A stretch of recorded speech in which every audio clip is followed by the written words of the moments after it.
Hey, good morning, or shall I say good afternoon. Just want to apologise. I've been having some technical difficulties. Plus, as well, we had a massive power cut this morning, which meant that I couldn't do anything.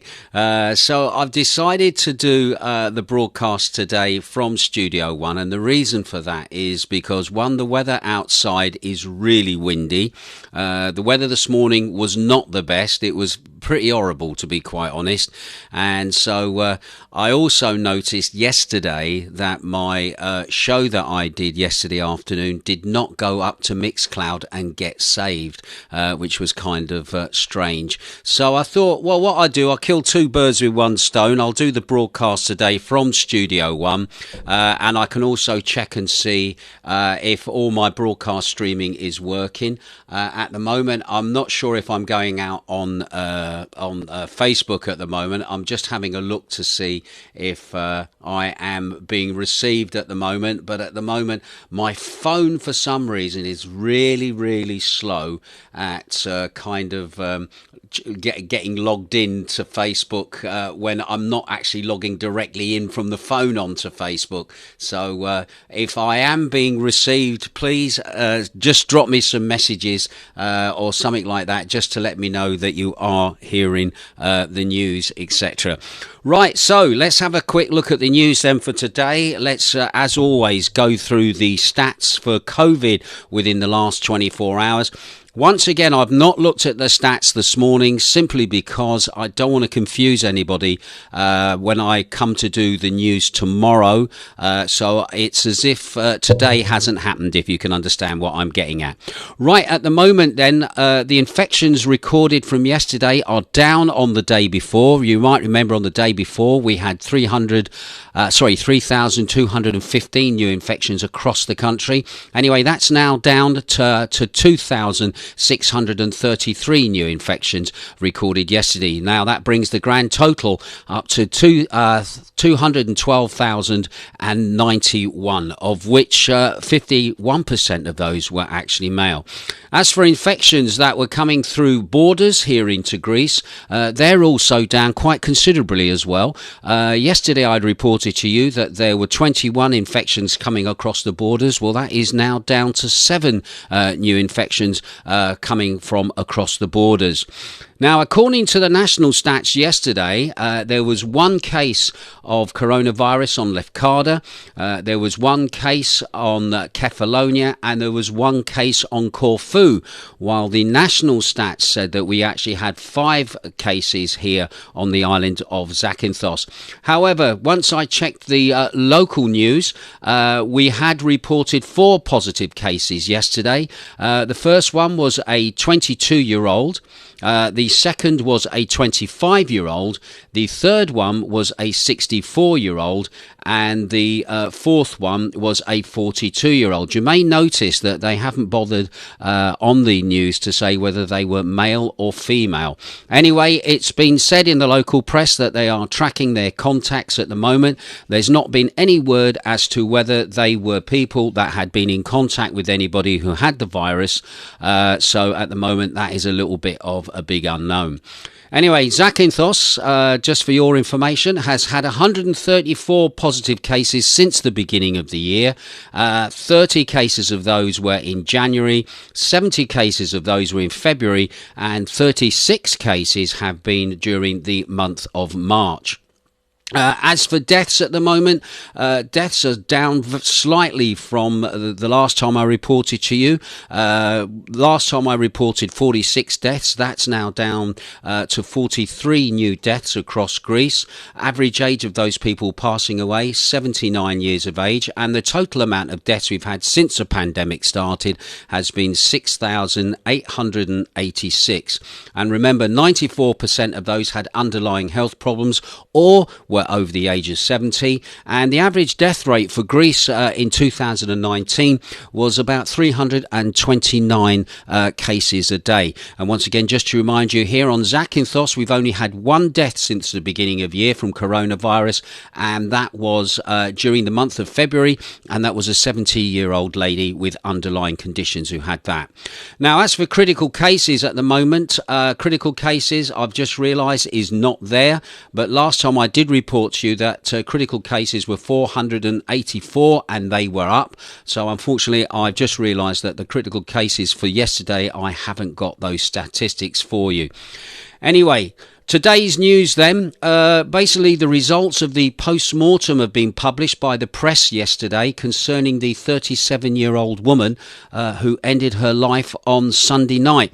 Now, you might remember that the lady took her life in a very dramatic way, in that she slashed her wrist with a knife before crashing a car that she was driving over the cliffs. And when the car went over the cliff, it then landed on a boat that was below. Now, according to the forensic report, the 37-year-old woman was actually killed in the car crash and not in the attempt actually to cut her veins. Now, it might be recalled that the woman obviously took the car, she drove it over the cliffs. The police are now saying that they are believing that the woman was under immense psychological pressure to be able to go and take her life in such a way.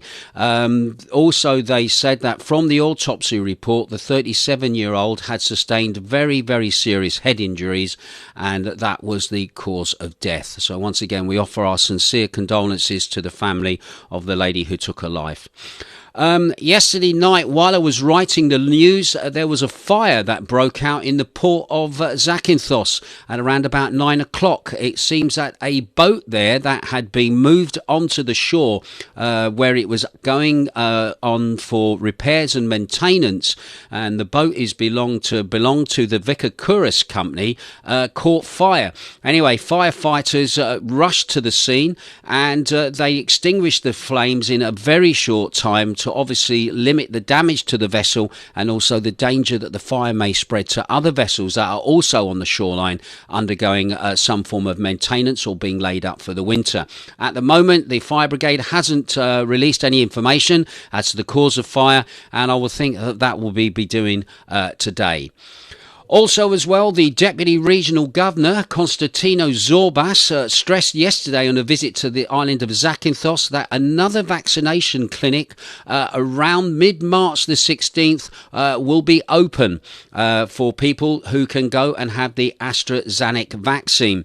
Anyway, after recent research and approvals, the vaccine from Oxford can be used for those over the age of 65, so those will be vaccinated possibly as quickly as the time will allow.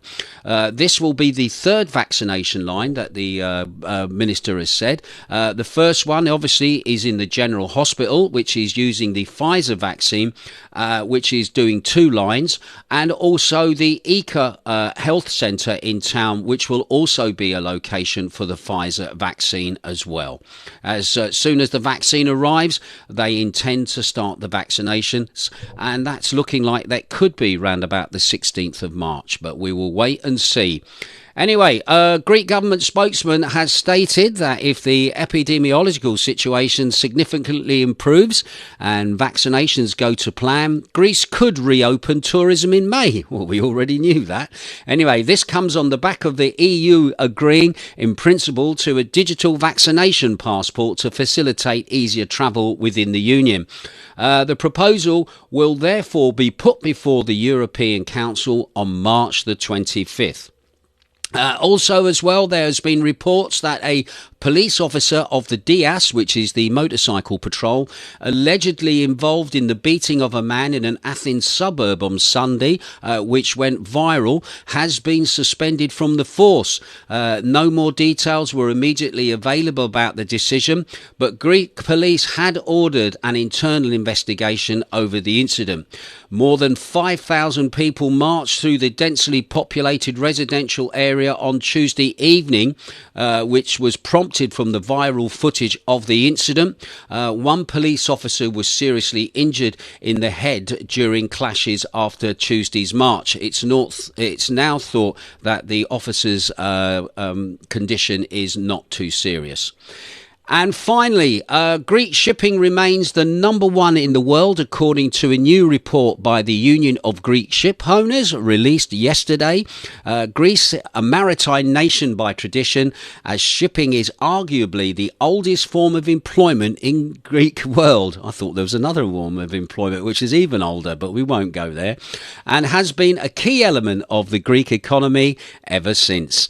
Anyway, the report says although the country accounts for only 16% of the world's population of ships, Greek ship owners actually own 20.67% of the global tonnage and 54.2% of the European Union's controlled tonnage.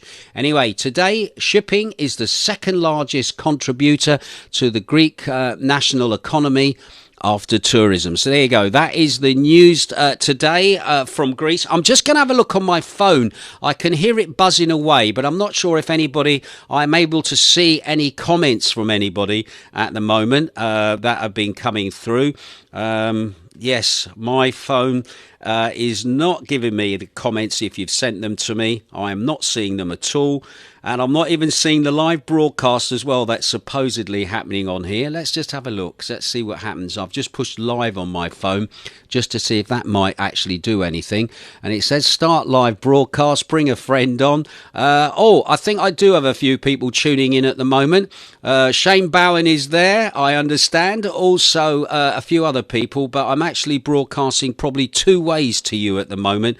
And I might be confusing you, so I'm just going to shut that broadcast down.